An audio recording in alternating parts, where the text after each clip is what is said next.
Bonjour tout le monde, j'espère que vous allez bien. Je vous propose aujourd'hui la 7e vidéo dédiée à un déploiement automatisé de la stack HAProxy Consul Template avec un petit applicatif en Flask Python. Aujourd'hui, on va s'intéresser à déployer le module Consul, utiliser le module Consul.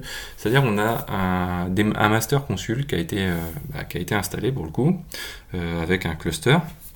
Et à côté, à chaque fois qu'on va installer un applicatif, donc par exemple notre applicatif Python Flask, on va coupler avec lui tout simplement un petit fichier de configuration qui va être lu par un agent consul et non pas un master, et qui poussera les éléments sur notre registry centralisé, donc notre cluster de master, et qui permettra tout simplement d'enregistrer les nouveaux services disponibles en indiquant où ça se situe et ce que ça contient. Donc tout ça, on l'a déjà vu dans la playlist dédiée à Consul.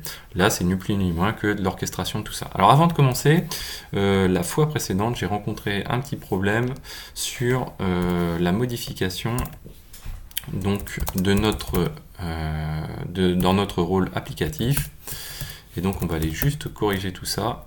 Donc ce qu'on a comme petit souci, c'est quand on a modifié notre template ici du service, eh bien, il faut tout simplement qu'on fasse un redémarrage de notre service, de notre démon, pardon. Donc on va faire un notify, et là on va l'indiquer comme ceci. Donc c'est un notify qu'on réutilisera peut-être plusieurs fois. Donc on va l'intituler restart et restart my app. Donc on va aussi l'utiliser. Non, moi c'est bien.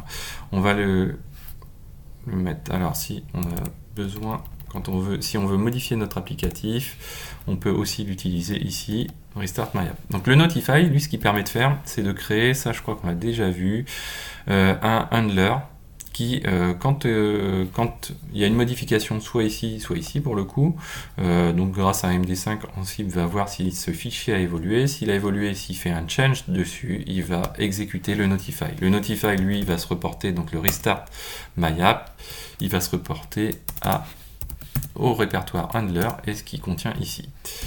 Donc ici, ce qu'on va faire, on va faire -name .restart my app. Et nous, ce qu'on veut faire, c'est redémarrer le démon. Donc là, pour faire ça, on va aller le démon de systemctl.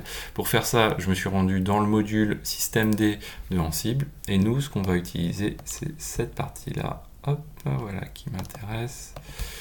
On va la regarder ensemble.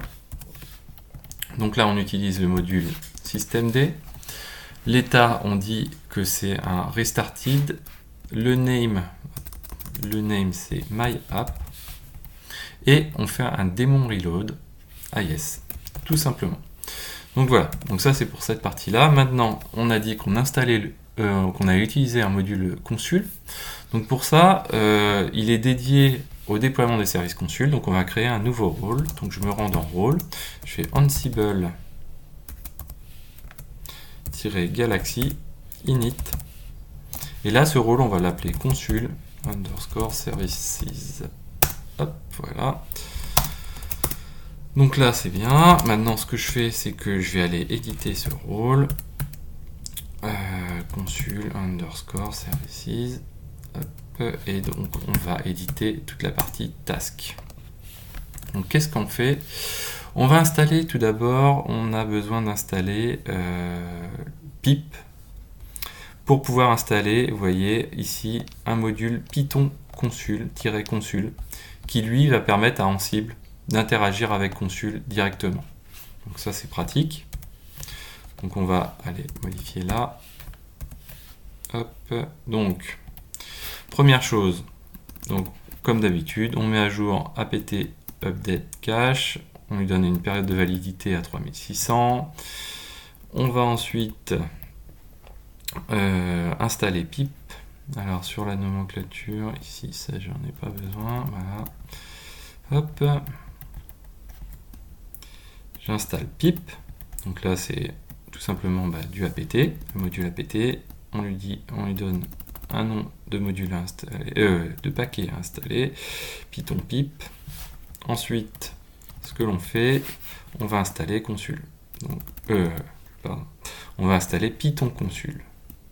Python consul qui permet donc à Ansible de tout simplement de gérer, d'interagir avec le consul et pouvoir lui envoyer des éléments pour lui dire voilà, j'ai créé un nouveau service, enregistre-le.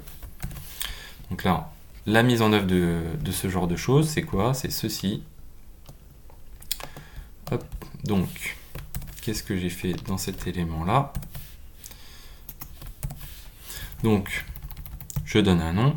Ici, je dis que je manage les services, un service en tout cas. J'utilise le module consul de Ansible. Donc là, si je fais hop,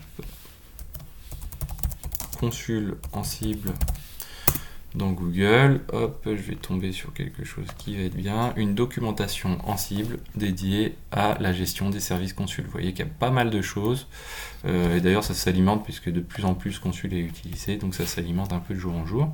Et là, je vais définir un nom de service qui va être une variable, un port de service, une adresse pour checker ce service, une adresse pour enregistrer ce service, pardon, un état du service. Et ensuite, je dis que je travaille avec un dictionnaire. Donc là, on n'est pas sur du WizItem, donc on va le voir ça ensemble. Ici, donc nous, on va lui dire qu'on utilise une variable qui s'appelle consul service appli. Cette variable, elle est de type dictionnaire, donc ça va être une sorte de liste. Et avec cette variable, ce qu'on va faire, on va récupérer le sous-élément de cette liste .key, qui lui va être le nom du service. Le point port qui va être aussi donc le port en question. Ici, c'est l'IP de la machine qui va être renseigné dans le service adresse, c'est-à-dire qu'en fait, l'adresse qui va être portée dans consul, ça va être l'IP que Ansible connaît, et le statut, c'est ce qui va être indiqué dans le state. Voilà, donc c'est pas très compliqué. Faut juste, donc on va voir ensemble la variable, ça va être plus parlant encore. Et donc là, nous, ce qu'on veut faire, c'est une fois qu'on a fait ceci, c'est de faire un reload de consul dans tous les cas. Donc en fait, on aurait pu faire un notify, mais c'est pas forcément très intéressant puisque on veut le faire dans tous les cas. C'est pas très impactant un reload.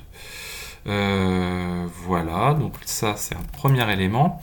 Donc comme je vous disais, derrière, hop, nous ce qu'on va avoir, c'est une variable qu'on va mentionner dans un. Alors, on n'a pas encore utilisé cet élément-là, mais dans un host var pour le coup. Donc, hop, ici, on va travailler là. Donc, à la racine de notre repo, pour l'instant, qu'est-ce qu'on a? Donc là, si je supprime le playbook retry qui sert à rien,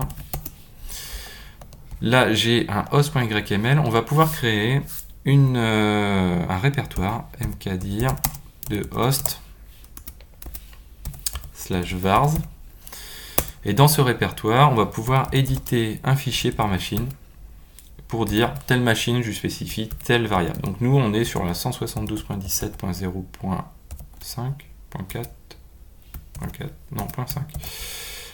Et dedans, ce qu'on va faire, hop, alors, j'ai loupé le copier-coller.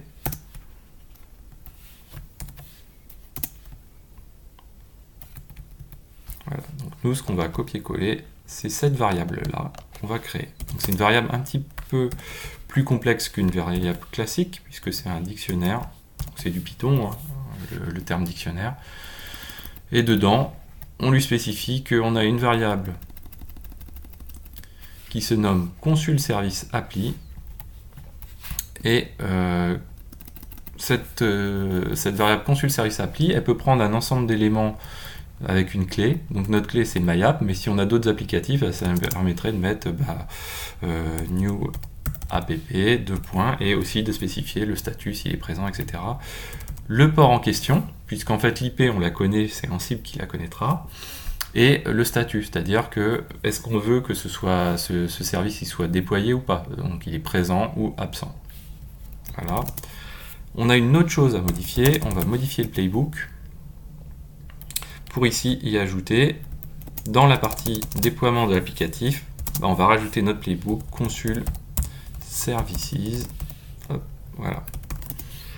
Donc là, avec ça, on est plutôt bien. L'autre élément aussi, c'est qu'il faut qu'on installe aussi Consul avant. Et pour installer Consul, bah maintenant, on a tout simplement à rajouter le rôle Consul. C'est là où ça devient agréable, c'est qu'on a déjà créé le rôle.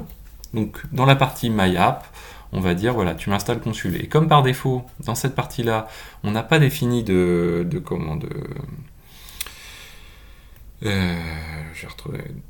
variable où on indique que notre master est à true, on n'a pas de problème à se poser, on installera bien un consul agent. On enregistre. L'autre élément qu'on peut faire aussi, c'est toiletter notre host.yml. Et dans notre host.yml, vous voyez qu'ici, ce qui n'est pas intéressant, c'est qu'on met un consul master à true spécifiquement sur un des hosts de consul, sauf que ici, consul, nous, on veut que l'ensemble soit un master. Donc on va supprimer celle-ci. Et on va créer, donc de la même manière qu'on a créé un host var, on va créer un groupe var. Donc pour le groupe consul. Et donc dedans, dans le groupe var, on va dire pour le groupe consul. Donc on crée un fichier qui se nomme consul.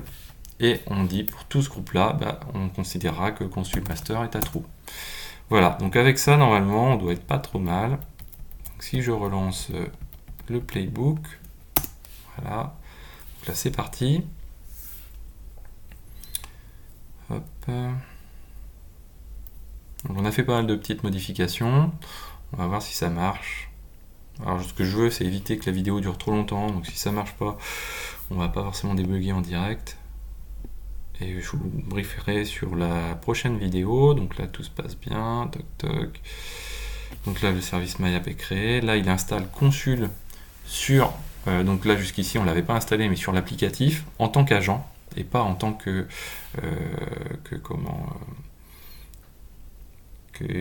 alors, d'ailleurs, est-ce que ça a bien copié? On va voir ça.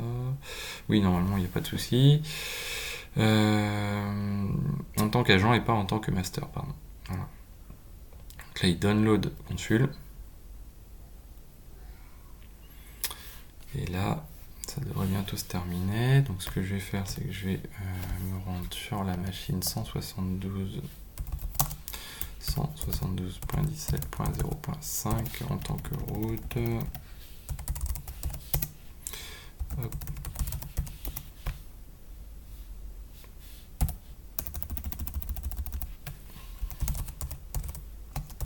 Donc là, normalement, après, on va avoir un service consul qui va fonctionner. Donc là, il est toujours sur l'installation. Donc là, il a fait l'installation de consul.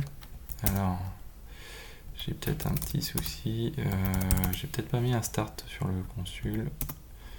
Ok, là, il fail. Pourquoi est-ce qu'il fail? Hop. Hop. Donc, on va aller voir varlog.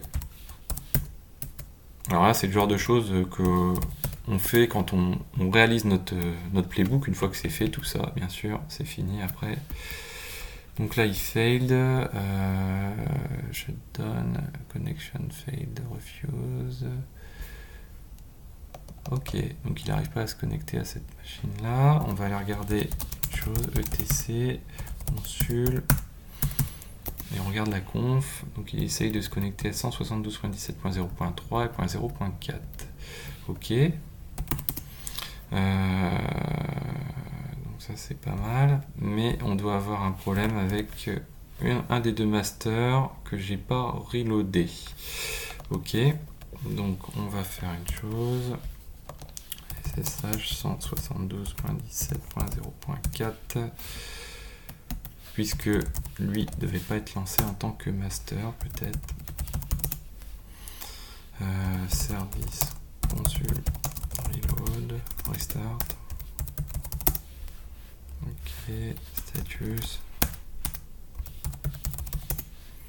Lui il est pas mal.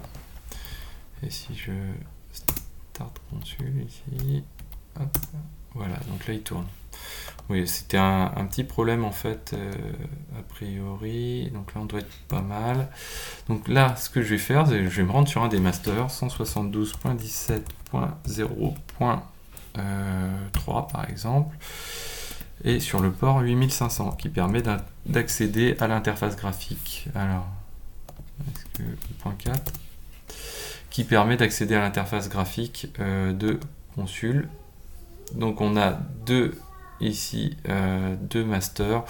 Ce que je ferai, c'est que je vous rebrieferai plus tard. Donc ici on a un agent qui a bien été installé. Voilà. Donc je vous rebrieferai dans la prochaine vidéo. Il y aura une petite coquille quelque part. Et je vous dis à très bientôt sur Xavki.